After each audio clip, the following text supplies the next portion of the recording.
عبدالله د افغان حکومت د سولې د مذاکراتي ټیم ننګه وکړه. د افغانستان پخوانی اجرایي رئیس عبدالله د افغان حکومت له لوري طالبانو سره د خبرو لپاره د اعلان شوي مذاکراتي ټیم ننګه وکړه.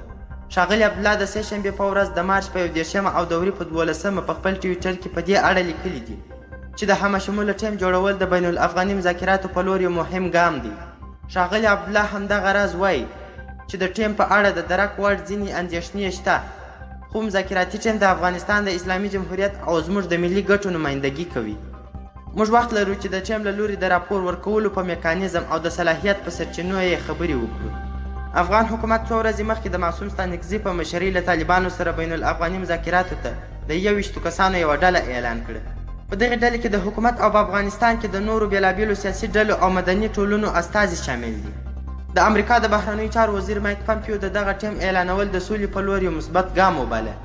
د افغانستان د سولې په چارو کې د امریکا ځانګړي استازي زلمي خلیلزاد دا ټیم همشموله وباله او ننګه یې وکړه. خو طالبان د شنبې په ورځ د مارچ په 28 او د وري په 9 په یوې اعلامیه کې وویل اعلان شوی ټیم په افغانستان کې د ټولو سیاسي جهتونو نمایندګي نشي کولی. د طالبانو اعلامیه وایي دا ټیم زموږ د اصولي دریځ او امریکا سره د شوي توافقنامې خلاف دی. د دې په خاطر چې یو دایمي او رښتینې سولې ته ورسیږو، یاد ټیم باید د ټولو مؤثرو جهتونو په موافقه تشکیل شي ترڅو د ټولو جهتونو نمایندګي وکړی شي.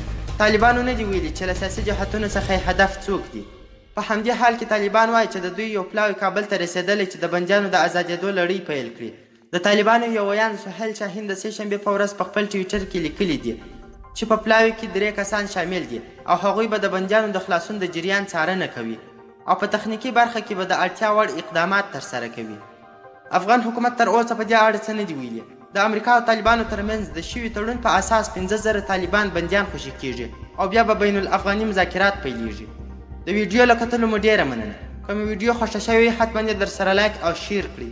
د لا ښایسته او په زړه پورې مطالب لپاره زموږ چینل حتما سبسکرایب کړئ. تر بیا ښې چارې.